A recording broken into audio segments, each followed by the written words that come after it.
But what they're saying to us is unless something changes, very probably, we are the last generation of what will be called pure humans. I was in a conference recently. I was on a panel, and I had a very well-known scientist. He said to me, well, Greg, isn't this the next step in human evolution? Aren't we meant to merge our biology with technology, to merge our carbon with silica? And I said, no, we're not. He said, isn't that the next step in evolution? I said, it's a false evolution. It's a forced evolution. And we have to say that because if we follow this path of evolution, we lose aspects of our humanness. The proposals that are being put forward by organizations like World Economic Forum, working through the United Nations, for example, they are talking about technology being introduced to all humans at the time of birth by the year 2030. What we're not being told is the downside, because when a chip begins doing what we do naturally, we lose those cognitive abilities. They begin to atrophy and die in one generation, and through epigenetics, the next generation, pretty soon, we are no longer functioning the way we have in the past.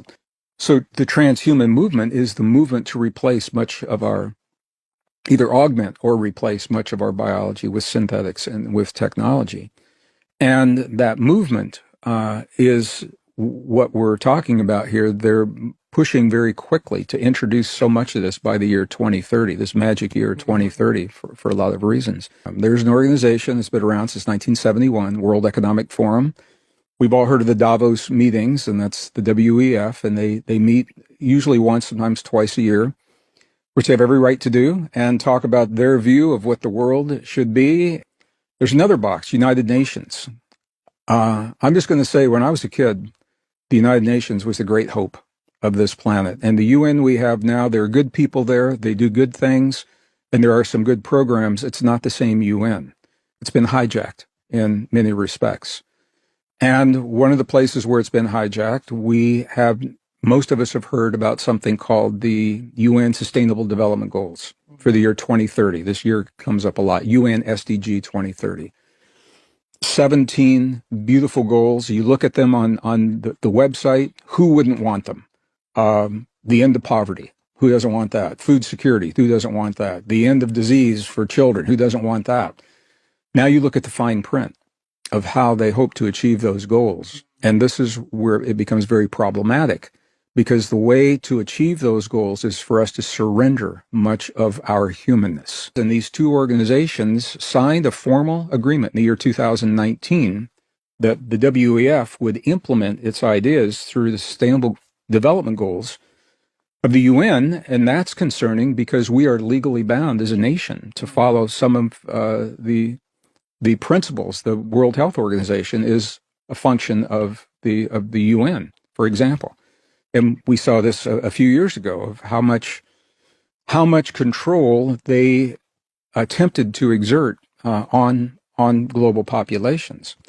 But in a single sentence, he summed up the goal of where they hope to move in these next 4.5 years. In a single sentence, the way to achieve these goals is to merge our natural world with our digital world. And then there's a long pause because he knows the implications of what he's about to say. And he says, with our biological identities, regulating where we travel, what we eat.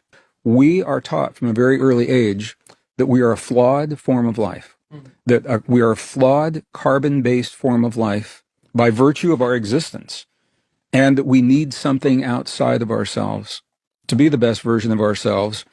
That makes us victims. And if you're a victim, you need a savior, and the savior is being touted as technology. Now, what we know, that's the setup right there. Young people, when they come to our live events, they worship AI, they worship the computer chips. Nobody's ever told them, first of all, how rare and precious human biology really is. And we can talk about that and why I believe that is true and why I believe we're worth preserving as a species. But nobody's ever taught them that we not only meet, but we exceed the capacity of many of those technologies.